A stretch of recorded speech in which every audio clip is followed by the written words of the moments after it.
A continuación, Noticiero Telesucesos. Clasificación A. Apto para todo público. Un noticiero pensado para usted porque se lo merece. Nos acercamos a la realidad desde diferentes perspectivas. Noticiero Telesucesos. Primera parte del Noticiero Telesucesos con las noticias más importantes del día. Bienvenidos a su Noticiero Telesucesos. Este espacio informativo llega gracias a Preescolar El Parque. Estamos seguros de ser únicos por haber creado un lugar especial en que las fantasías de los niños se hacen realidad y haber desarrollado un lugar excepcional para crecer, aprender y ser felices. Con orgullo tenemos la certeza de que somos el centro de desarrollo infantil más avanzado de la ciudad. Comuníquese al 099 73 72 081. Sean ustedes bienvenidos a su Noticiero Telesucesos. Un día como hoy. Hay un París que se conoce en las novelas, una ciudad medieval de callejuelas estrechas, retorcidas y oscuras, de casuchas en las que apenas entra el sol, de lugares en los que las sombras favorecen todo tipo de sorpresas. Ese es el París de las novelas de antaño. Hoy existe otro París, el de los grandes bulevares y anchurosas avenidas, el de los parques inmensos, el de la atmósfera luminosa. Y este cambio se le debe a dos personajes. El primero de ellos, Napoleón III, y el otro, Eugenio Haussmann, un arquitecto visionario y despiadado. Una tarde Napoleón III llamó a Haussmann y le dijo: Quiero un París ancho y luminoso, lleno de parques y grandes avenidas, un París imponente al que nadie pueda olvidar, una ciudad que humilla a quien la mire. Eso quiero. Pero en verdad, no solo eso quería Napoleón. Quería, ante todo, una ciudad en la que los enemigos no pudieran aprovecharse de sus callejuelas estrechas y retorcidas para emboscar a sus tropas. Y por eso buscó a Eugenio Haussmann, porque era el arquitecto con visión para la ciudad imponente y espectacular, y a la vez con el espíritu despiadado, para arrasar con las viviendas de los pobres que nada pudieron hacer en contra. Así se construyó el París que hoy es asombro y encanto y derroche de belleza y de historia. Y Eugenio Haussmann, el hombre que tuvo a su cargo la ejecución de aquella obra, en medio del dolor y la resistencia, estaba desapareciendo un día como hoy, 11 de enero de 1891. Y París y el mundo lo recuerdan como el arquitecto visionario y como el administrador implacable. Las principales noticias del día. Titulares. Comisión retomará debate de aborto en caso de violación en Ecuador. Guillermo Lasso visitará China para renegociar la deuda y afirmar lazos. Metas, reducción de gasto y deuda, los temas de interés para la revisión del Fondo Monetario Internacional. Fiscalización entregará a Colombia el informe respecto al caso Saab. En novedades legales, presentación de la información y la documentación prevista en los artículos 131 y 263 de la Ley de Compañías. En el segmento de opinión, 18.285 jubilados perjudicados por el IES. En política internacional, diferencias. Los editoriales serán de Monseñor Julio Parrilla, Nosotros, Ramiro Ruiz, Las amenazas, Alberto Dajic, El logro del camarón, Ricardo Flores, Las mentiras del asambleísta Palacios. También tendremos el blog de la noticia. Noticias del día. Comisión retomará debate de aborto en caso de violación en Ecuador.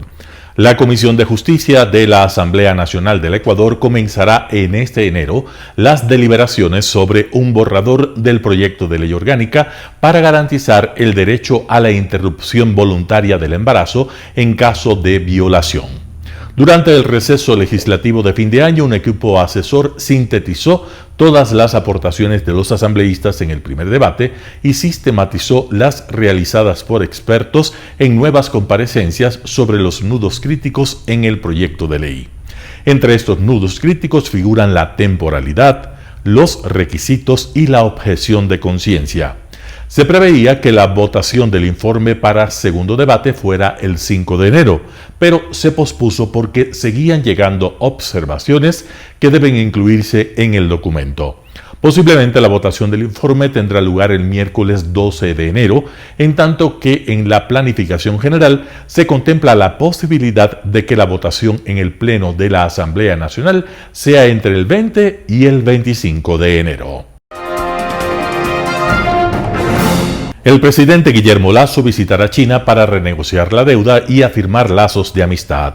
El presidente ecuatoriano Guillermo Lasso realizará una visita oficial a China en febrero, coincidiendo con los Juegos Olímpicos de Invierno, y en la que tratará de renegociar la deuda de más de $5.000 millones con ese país asiático y afianzar las relaciones bilaterales. Así lo confirmó hoy el nuevo ministro de Relaciones Exteriores, Juan Carlos Holguín, en una entrevista a su regreso de la cumbre de la CELAC en Argentina.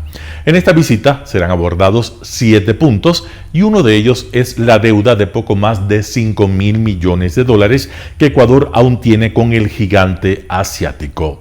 La deuda ecuatoriana con China proviene de los préstamos contraídos durante los diferentes gobiernos del exmandatario Rafael Correa entre 2007 y 2017, que muchos han criticado por estar a tipos de interés demasiado altos y en algunos casos concretados con compromiso de abastecimiento petrolero. Holguín reafirmó que la diplomacia ecuatoriana se guiará por principios pragmáticos porque Ecuador tiene que pensar en sus intereses y en los de sus ciudadanos. Ecuador ha sido muy agradecido con China por su apoyo durante la crisis sanitaria. Más del 50% de nuestros ciudadanos han sido vacunados con Sinovac y CanSino, y eso es una muestra también de ese buen momento por el que pasan las relaciones con China, subrayó el canciller ecuatoriano. La agenda de la visita oficial incluirá asimismo un acuerdo de entendimiento para el inicio de un tratado de libre comercio bilateral y temas ambientales en nuestros mares, es decir, de prevención de pesca ilegal por parte de flotas chinas en zonas protegidas junto a las costas de Ecuador. Metas, reducción de gasto y deuda, los temas de interés para la revisión del Fondo Monetario Internacional. Las metas macroeconómicas como el déficit y el crecimiento, el control del gasto tras haber abandonado la reforma estructural sobre la eliminación del subsidio y el tema de deuda serían los temas de interés dentro de la revisión que ejecuta en este mes de enero el Fondo Monetario Internacional con las autoridades económicas ecuatorianas, esto a fin de darle continuidad al programa de financiamiento vigente. De lo que se conoce, el Fondo Monetario Internacional ya está revisando con el equipo del Ministerio de Economía y el Banco Central del Ecuador el cumplimiento de las metas en diciembre. Sin embargo, no se ha fijado aún una fecha exacta para que la misión del Fondo Monetario Internacional visite el país de manera presencial, aunque no se descarta que se lo haga de manera virtual. El acuerdo de $6.500 millones firmados con el Fondo Monetario Internacional por el gobierno anterior y que se extiende hasta el 2022 contemplaba la entrega de $4.000 millones en 2020, $1.500 millones en 2021 y los $1.000 millones restantes en el 2022. Sin embargo, de acuerdo con el exministro de Economía Mauricio Pozo, al momento está pendiente el desembolso por parte del Fondo Monetario Internacional de $700 millones que debía haberse cumplido a finales de diciembre en el cronograma inicial. Este desembolso está supeditado a la revisión del Fondo Monetario Internacional, pero Pozo considera que posiblemente hayan replanteado metas a la luz de la decisión del gobierno de congelar los precios de los combustibles, lo cual no era parte del acuerdo, pues esto genera mayores gastos al Estado y por tanto mayor déficit. Esto puede ser compensado, pero otro tema importante sería el tema de los pagos a la seguridad social, tema que aún no se resuelve. Lo siguiente será establecer cómo se cumplirá el compromiso de reducir el gasto. El Código de Planificación y Finanzas Públicas señala que el saldo consolidado de la deuda pública y otras obligaciones no podrá superar el 40% del Producto Interno Bruto. Sin embargo, en la disposición transitoria 26ª del Código, Se señala que con el fin de alcanzar el cumplimiento de la regla de deuda, el ente rector de las finanzas públicas deberá reducir progresivamente el indicador de deuda pública y otras obligaciones hasta el límite establecido en el artículo respectivo, considerando los siguientes límites: 57% del Producto Interno Bruto hasta el año 2025, 45% del Producto Interno Bruto hasta el 2030, el 40% hasta el 2032 y en adelante. Y justamente esta semana, el Ministerio de Economía y Finanzas del Ecuador anunció que cambiarían la metodología de cálculo de la deuda. Comisión de Fiscalización entregará a Colombia el informe respectivo al caso Saab. Fernando Villavicencio, Ana Belén Cordero, Bruno Segovia y Pedro Velasco, asambleístas de la Comisión de Fiscalización de la Asamblea Nacional, viajarán a Colombia y entregarán al mandatario colombiano Iván Duque un informe sobre el denominado caso Alex Saab y el sistema Sucre. De igual forma, se proporcionarán la misma información al presidente del Senado, Diego Gómez, y a la Fiscalía General de Colombia. El informe de la Comisión de Fiscalización contiene información del caso en Ecuador y sus ramificaciones en Colombia, Venezuela, Panamá y los Estados Unidos. Por ello, la Comisión lo ha remitido a las fiscalías y a las autoridades de dichos países. Según los legisladores ecuatorianos, la información permitiría a las autoridades colombianas completar todas las investigaciones sobre los negocios en el país de Alex Saab, así como de su socio Álvaro Pulido y su holding empresarial en torno a la empresa Fondo Global de Construcciones. Saab, de 50 años, fue extraditado a los Estados Unidos el pasado 16 de octubre desde Cabo Verde. En este país fue detenido en 2020 a raíz de una orden de captura internacional pedida por la justicia estadounidense. La audiencia para programar el juicio del empresario colombo-venezolano Alex Saab, considerado el testaferro del presidente de Venezuela y acusado en Estados Unidos de conspiración para el lavado de dinero, se postergó para el próximo 16 de febrero. Esto debido a la explosión de COVID-19 en el estado de la Florida. Novedades legales a cargo del estudio jurídico Naranjo Martínez. Novedades legales. Presentación de la información y documentación prevista en los artículos 131 y 263 de la Ley de Compañías. Mediante resolución número NAC-DGRC GC 21-00058 del 27 de diciembre del 2021, el Servicio de Rentas Internas SRI estableció el régimen aplicable para la presentación de la información y documentación de accionistas extranjeros establecida en los artículos 131 y 263 de la Ley de Compañías. Según la resolución, las sociedades obligadas a reportar la nómina de sus socios o accionistas extranjeros deberán hacerlo hasta el 31 de enero de 2022.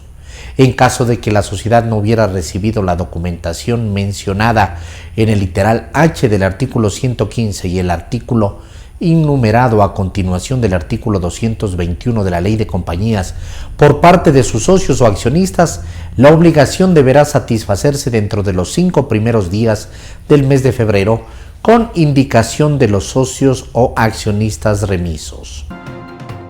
Un panorama de noticias para su estatura intelectual.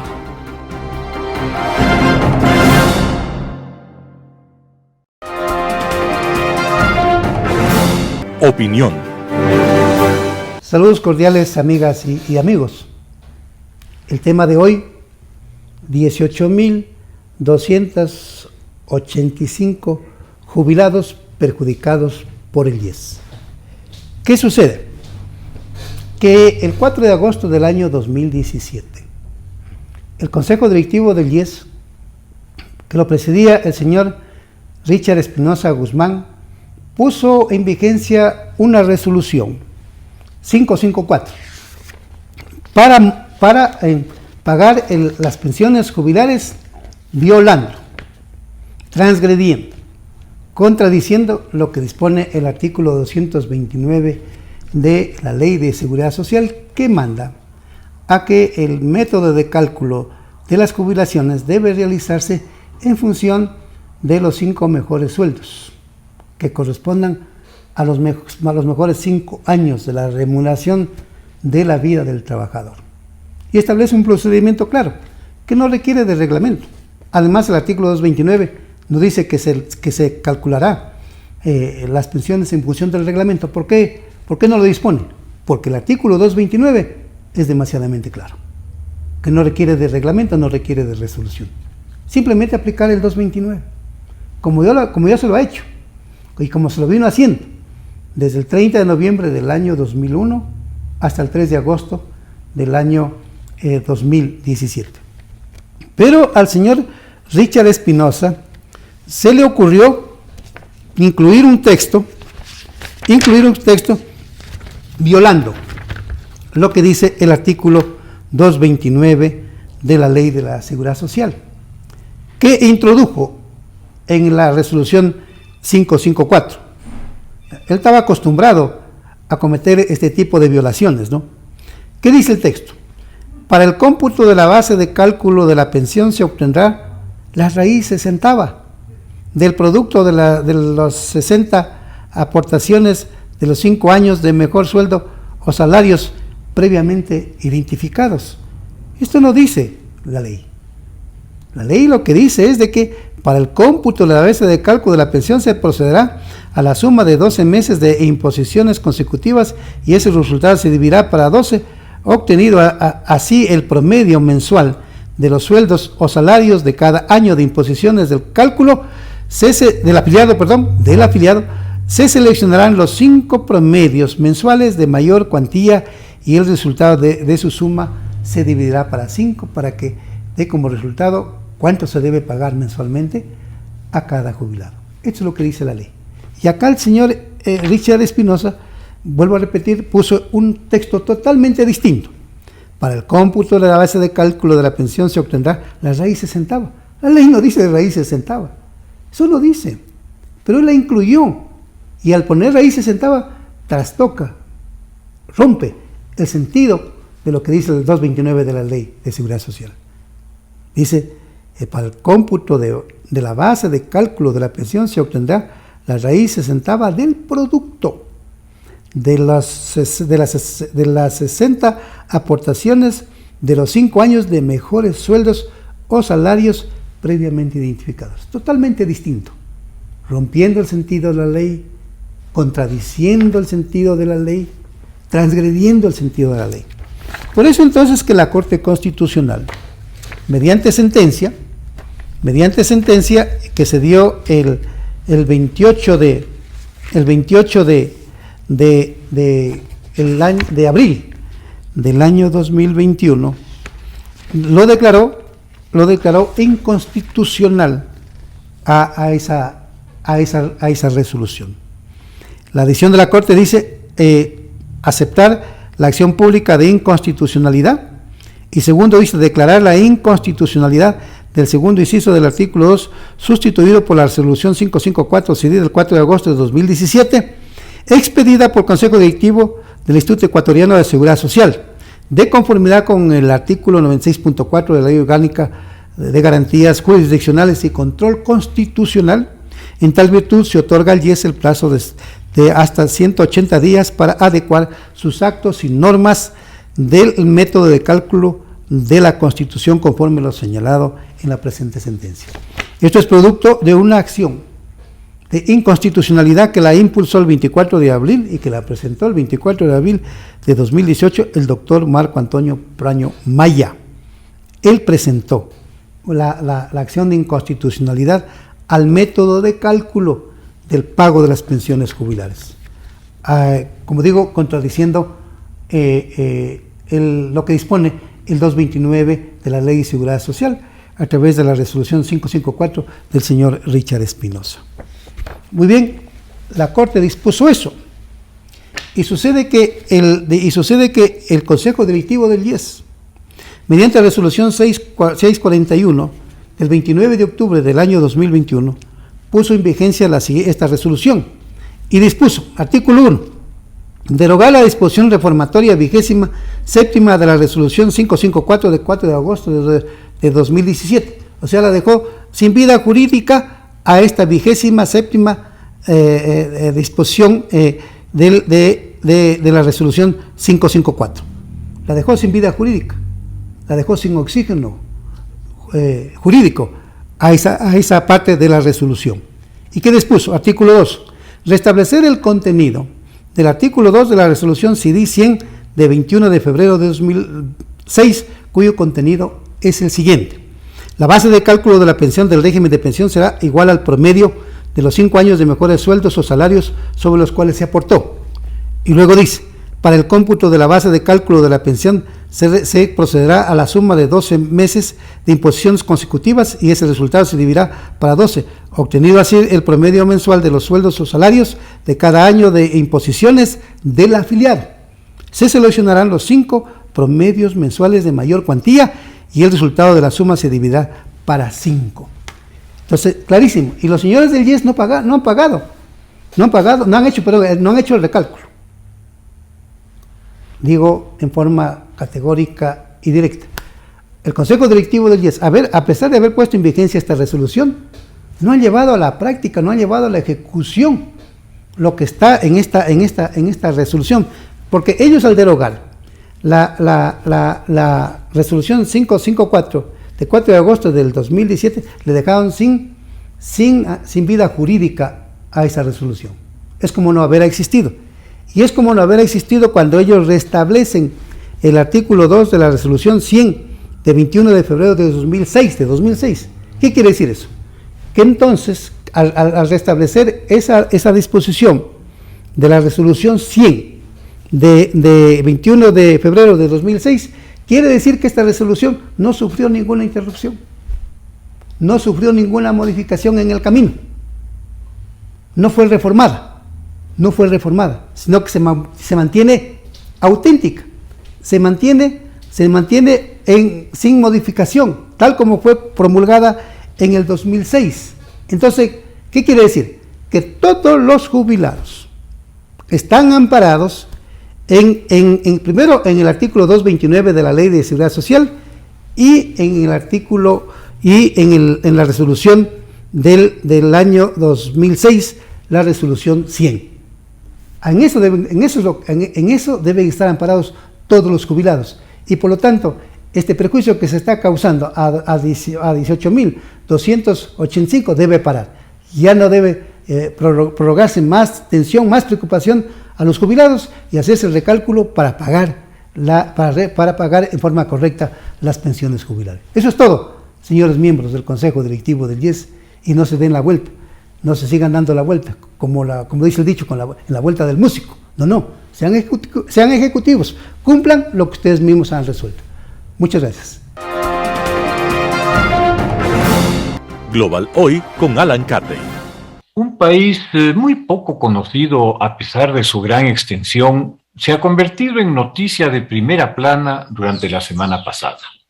Ha reemplazado incluso las preocupantes noticias de la frontera ruso-ucraniana, pero lamentablemente esto se ha dado por las razones equivocadas. Se trata de Kazajistán, la mayor de las ex-repúblicas soviéticas del Asia Central y la más rica en recursos energéticos, petróleo y gas natural, que representan más del 50% de las exportaciones del país. Siendo este un país poco poblado, tiene apenas 7 habitantes por kilómetro cuadrado y en total alrededor de 18 millones de habitantes, casi como el Ecuador. Se podría pensar que esa enorme riqueza de recursos se traduciría en un elevado nivel de vida para su población, pero la realidad es bastante diferente.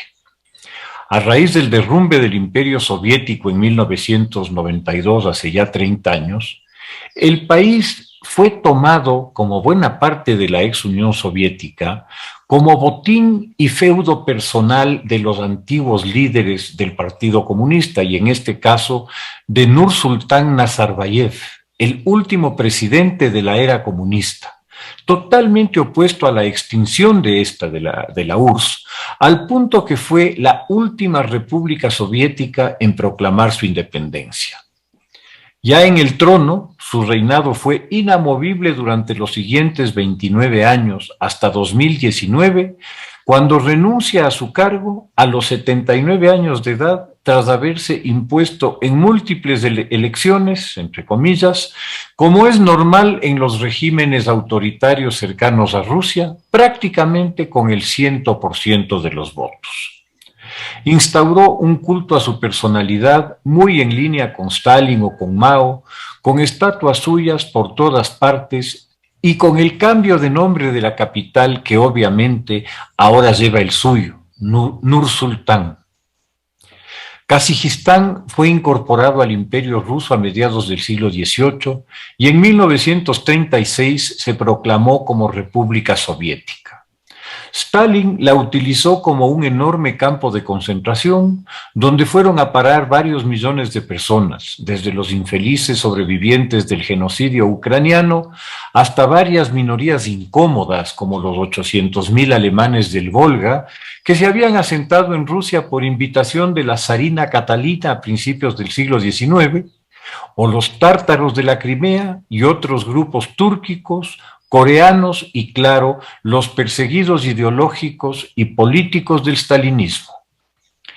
El país sufrió además las consecuencias ecológicas de los descabellados planes estatales para transformar la producción a un modelo agrícola intensivo, desviando las aguas de los ríos que alimentaban el mar de Aral, el cuarto lago por extensión del mundo, hasta prácticamente desaparecerlo y transformarlo en un desierto, lo que también y por similares razones está sucediendo con el mar Caspio.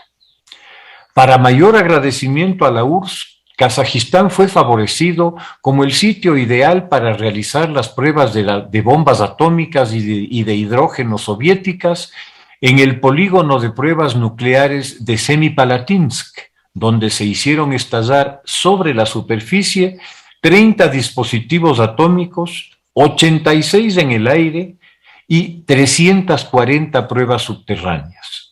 Se estima que más de 1,5 millones de personas han sido afectadas y la región duplica la incidencia de malformaciones genéticas del resto del país.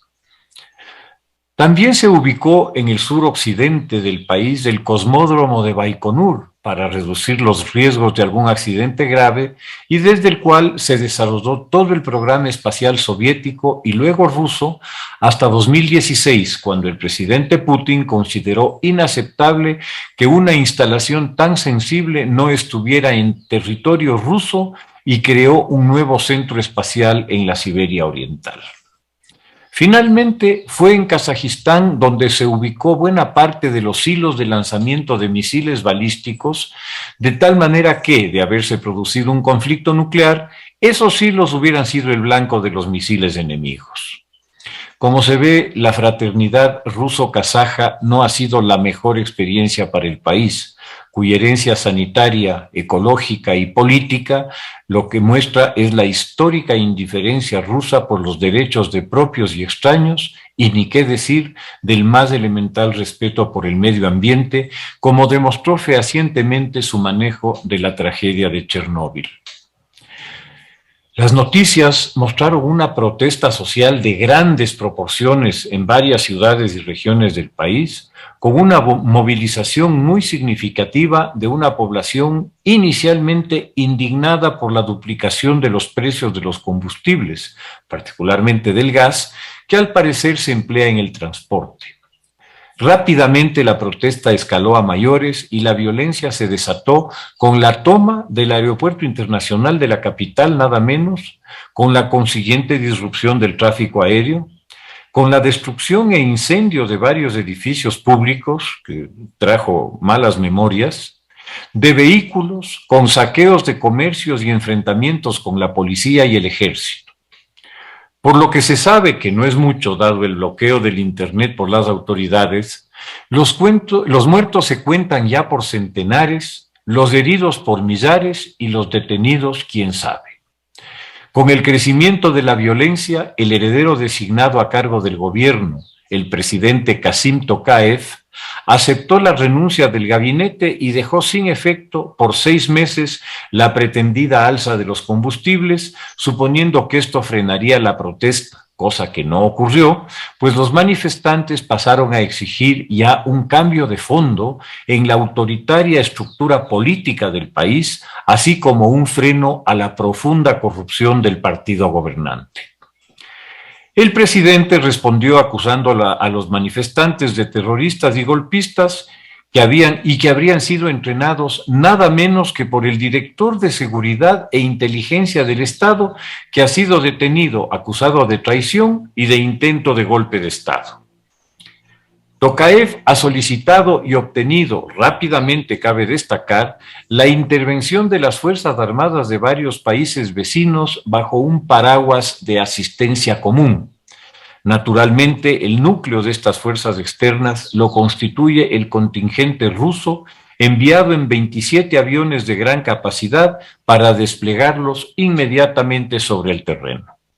El presidente Tokayev ha ido más lejos aún, autorizando y ordenando a sus Fuerzas Armadas tirar a matar sin aviso a quienes desobedezcan las órdenes y los decretos limitando acciones y movilidad.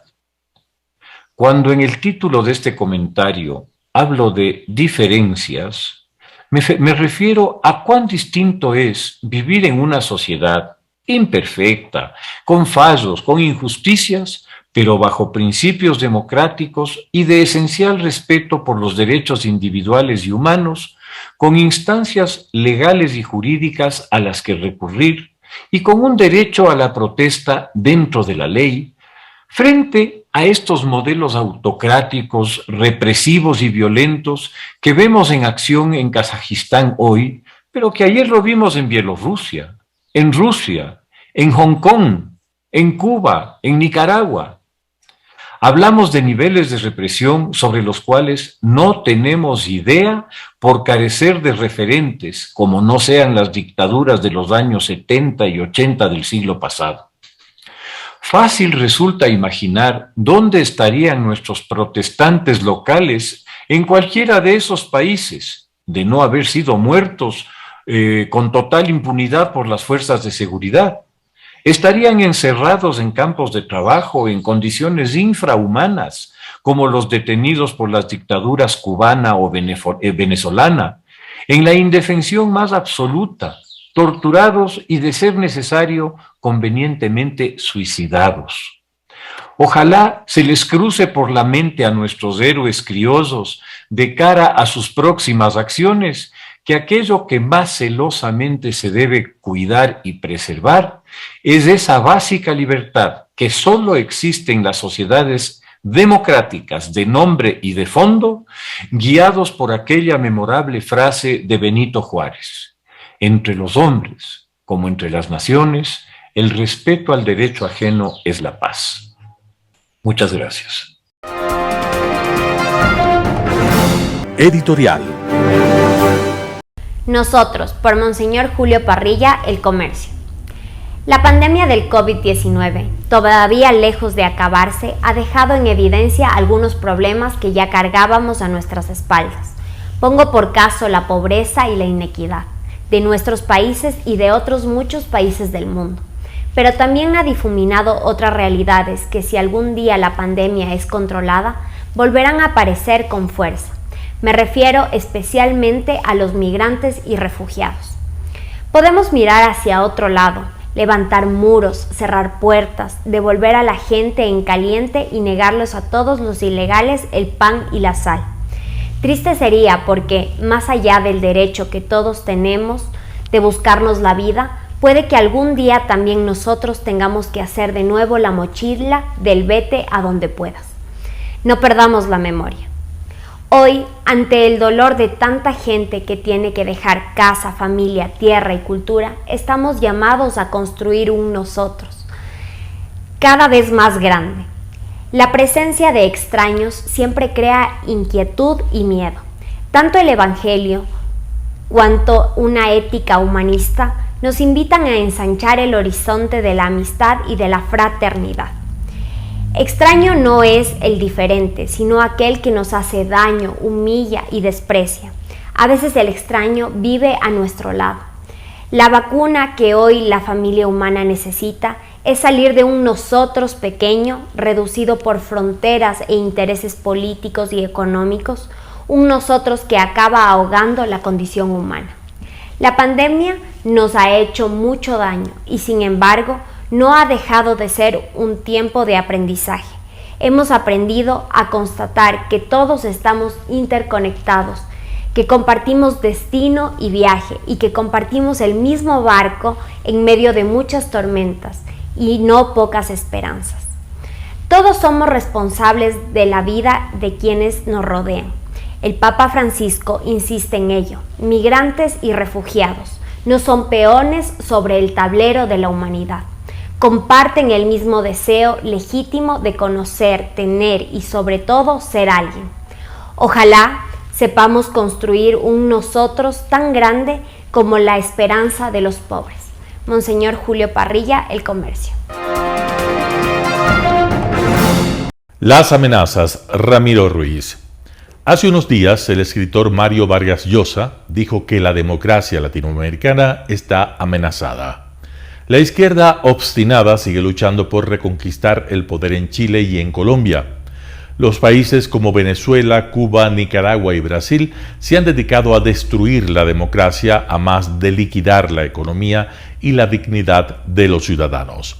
Los gobiernos han trabajado con eficiencia para que sus respectivos países sigan sufriendo la esclavitud de la pobreza y el atraso. Y siguen trabajando con tanta fuerza que se hace cada vez más difícil salir del subdesarrollo. La democracia ecuatoriana no está a salvo de las amenazas de los gobiernos socialistas del siglo XXI. Así, a seca, no nos sorprende la atención, pero ahora es más complejo el poder que quieren alcanzar y, por supuesto, más nocivo. Complejo porque los populistas se han involucrado y comprometido con la red internacional del narcotráfico y el narcolavado. El narcotráfico no solo produce y vende droga. Lo peligroso es la compra de conciencias. Por unos cuantos fajos de billetes de dólares manejan información y manipulan los poderes del Estado, en especial de la justicia. Existen jueces que viven con esos dineros.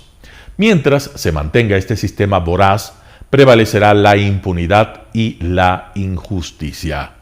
Constatamos que los asambleístas socialistas manipulan leyes para defender la delincuencia organizada alojada en el gobierno y en los poderes públicos.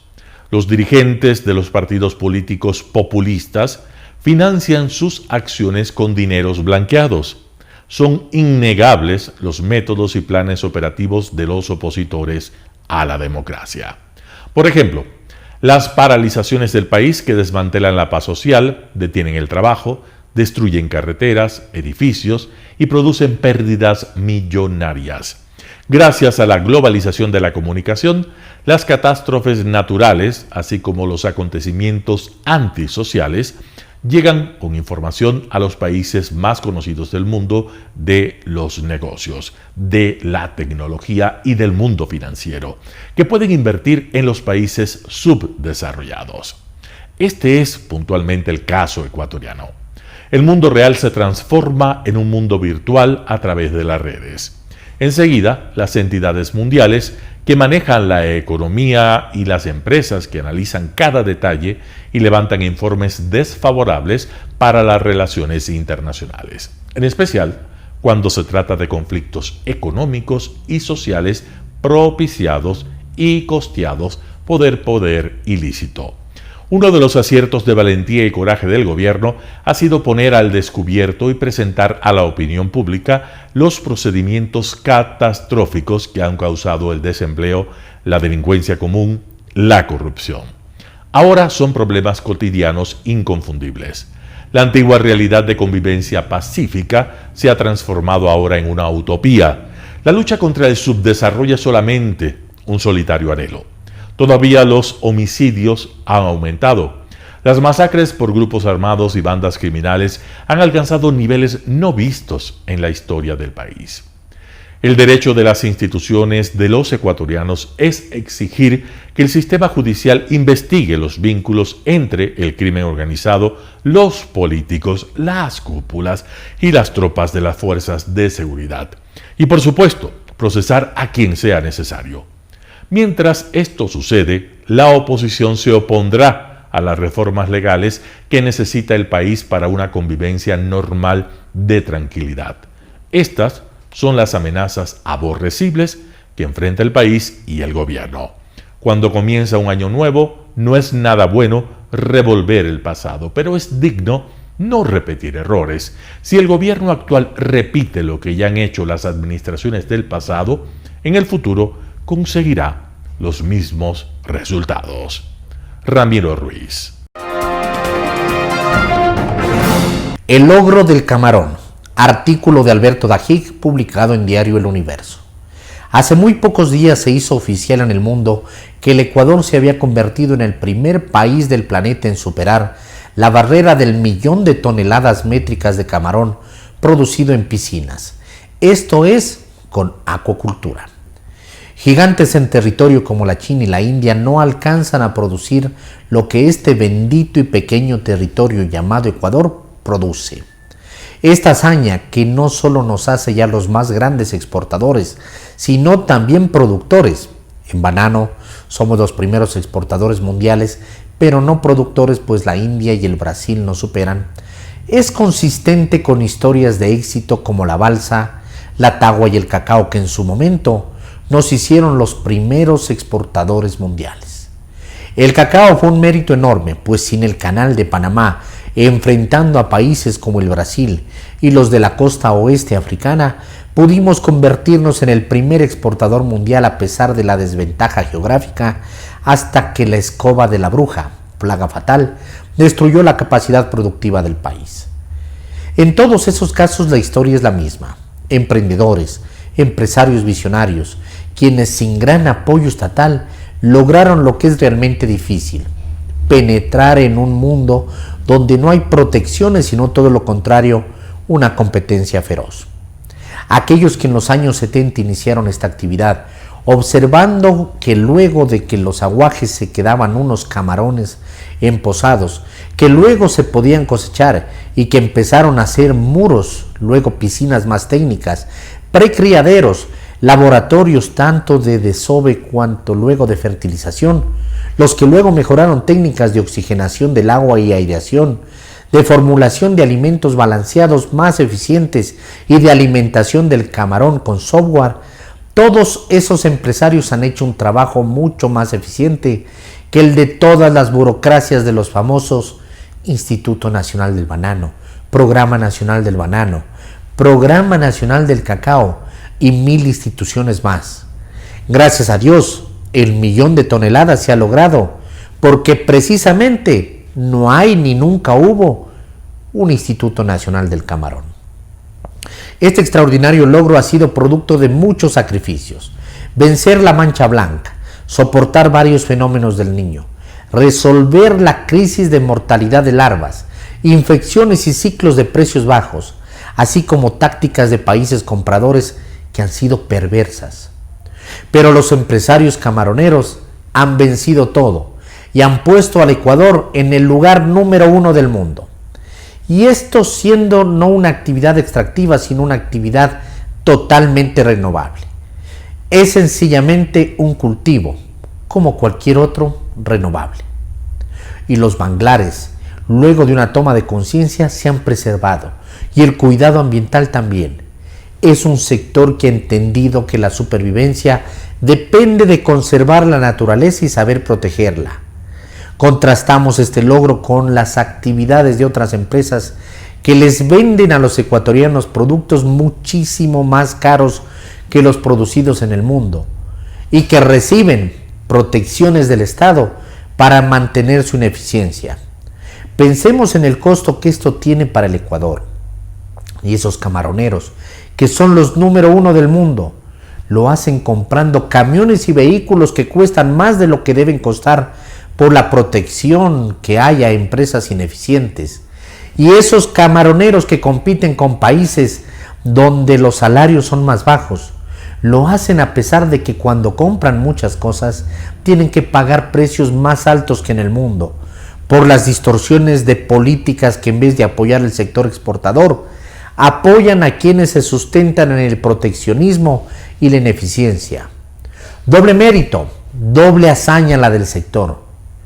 Este logro debe servir para que los ecuatorianos confiemos en la potencialidad de nuestro país, para que entendamos que sí se puede llegar a ser un país que derrote la pobreza y logre la equidad, pero que para ello se necesita que la capacidad emprendedora no sea asfixiada por la maraña de regulaciones y trámites, que no sea derrotada por esquemas que privilegian la ineficiencia por sobre la productividad, que privilegian a quienes tienen el contacto con el Estado para obtener tal o cual canongia frente a quienes luchan en el durísimo mundo de la competencia mundial para generar las divisas que tanto necesita este país. Que este logro del camarón sirva para que entendamos que esto lo hemos logrado en 50 años de lucha, no en un día, y que el desarrollo del país también toma muchas décadas y que hoy es el momento, como lo he sostenido en artículos anteriores, de llegar a acuerdos sobre grandes metas, grandes objetivos, grandes políticas que se deben sostener durante décadas para lo que el camarón ha logrado como sector, la sociedad ecuatoriana lo logra en su conjunto. Artículo de Alberto Dajig, publicado en Diario El Universo. Las mentiras del asambleísta Palacios. Ricardo Flores, 4 pelagatos. El correísmo siempre se caracterizó por utilizar la mentira como forma de hacer política. Correa, con la inestimable ayuda de los hermanos Alvarado, creó un estado de propaganda en el que la única verdad posible provenía del líder, de aquel jefe de todos los poderes del Estado que cada sábado, en un enlace radial y televisivo, decidía qué era cierto y qué era mentira. Por supuesto, todo lo que publicaba la prensa privada o lo que decían sus opositores era mentira, mientras todo lo que decía el líder, sus partidarios y los medios gubernamentales era la única y posible verdad. No hace falta aclarar que la mayoría de las veces la verdad oficial era un relato que no se correspondía en absoluto con los hechos y en consecuencia devenía en lo que se conoce como posverdad, que tan de moda se ha puesto a raíz de la pandemia. La posverdad es un relato en el que se distorsiona deliberadamente la realidad para influir en la opinión pública y por ende en el ciudadano de a pie. Rafael Correa y su equipo eran unos expertos en esto de la posverdad. La mentira, como forma de hacer política, es una práctica que continúa siendo utilizada por varios legisladores que ocupan curules en la Asamblea Nacional. Sin embargo, existe una asambleísta que se ha caracterizado por mentir de forma reiterada y a sabiendas sobre varios temas, haciendo de la mentira su modus operandi. Mónica Palacios, asambleísta de la Revolución Ciudadana, cobró notoriedad cuando la Comisión de Garantías Constitucionales se encargó de investigar las publicaciones relativas a los Pandora Papers, en los que se vio involucrado el presidente de la República, Guillermo Lasso. La asambleísta Palacios hizo un ridículo de proporciones mayúsculas cuando dio una rueda de prensa en la que, en principio, parecía que lo que estaba diciendo era producto de su ignorancia en materia jurídica. Sin embargo, a la luz de los hechos posteriores, podría ser que su único fin era distorsionar los hechos para posicionarlos como una verdad e influir en la opinión pública. En síntesis, la posverdad. Una vez archivado el tema de los Pandora Papers, Palacios ha vuelto a la carga a propósito del nombramiento de Juan Carlos Holguín como nuevo canciller. El 5 de enero publicó un tuit en el que acusaba a Juan Carlos Holguín de ser director de una empresa en Panamá y acusaba a la Fiscalía y a la Contraloría de inacción por este hecho. Palacios no se tomó la molestia de averiguar que el ciudadano al que ella hacía referencia y que figura como director de 2 empresas panameñas es un ciudadano de origen colombiano, homónimo del canciller y que no guarda relación alguna con Holguín. Ya es bastante grave que Palacios haga acusaciones sin sustento. Sin embargo, resulta más grave aún que una vez que ha tenido conocimiento de la mentira que publicó, mantenga esa información falsa en sus redes sociales y no pida disculpas por ello. La consigna de Palacios es mentir, porque de la mentira algo queda. Si algo se ha aprendido de las redes sociales es que las publicaciones que contienen información falsa o distorsionada se comparten mucho más que las rectificaciones que se publican posteriormente. Hace pocas semanas, Palacios puso una queja en contra del asambleísta oficialista Diego Ordóñez por unos comentarios ciertamente desatinados que profirió este último contra aquella y que resultaron en una sanción por parte del CAL al asambleísta Ordóñez. Si se interpuso una queja por unos comentarios desatinados, cabría aún más interponer una por hacer denuncias falsas, a sabiendas que con el único fin de dañar la honra y la reputación de un funcionario público se están haciendo. Pero la Asamblea Nacional está más dedicada a imponer sanciones de cara a la galería que a sancionar a sus integrantes por hechos más graves. Palacios es el perfecto ejemplo de cómo utilizar la mentira como herramienta política amparada en su inmunidad parlamentaria. En la era de la posverdad, Palacios retuerce los hechos hasta el límite, porque en su imaginario una mentira repetida 100 veces puede pasar por verdad. Ricardo Flores, Cuatro Pelagatos.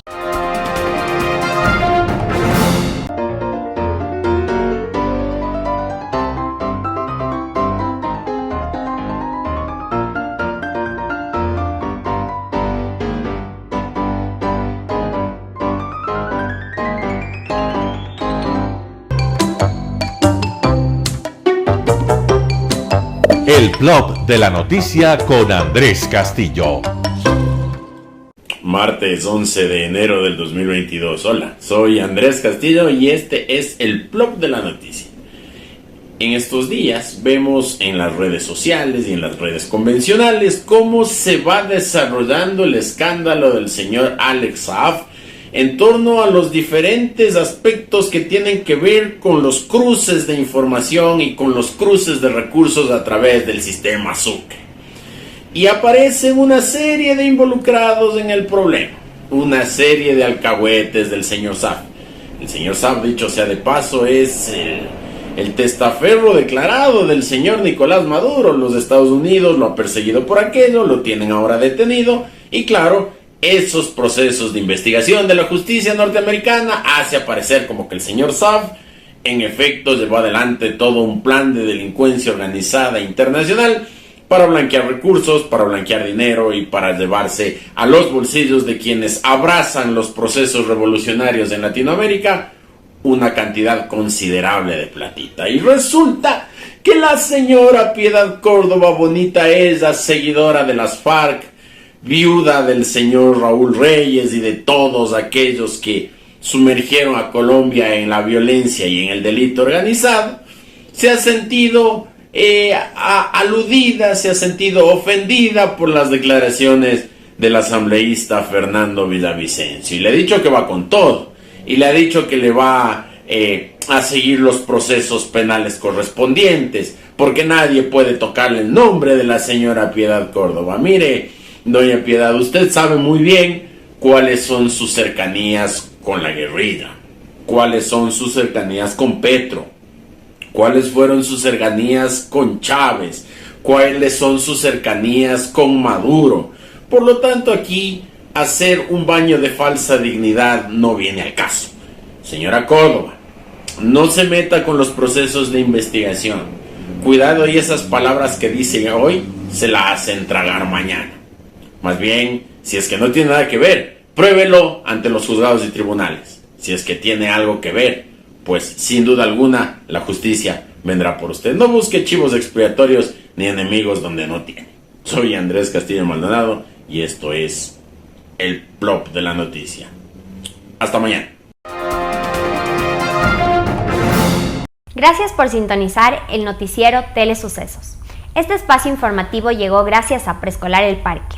Estamos seguros de ser únicos por haber creado un lugar especial en que las fantasías de los niños se hacen realidad y haber desarrollado un lugar excepcional para crecer, aprender y ser felices. Comuníquese al 099 73 72 081. Síganos en nuestras redes sociales: Facebook, Telesucesos Quito, Instagram, @telesucesos_, Twitter, @telesucesos29, YouTube, Telesucesos HD y en nuestra página web www.telesucesos.net. Hasta mañana. Lo mejor de la mañana informando para usted. Noticiero Telesucesos.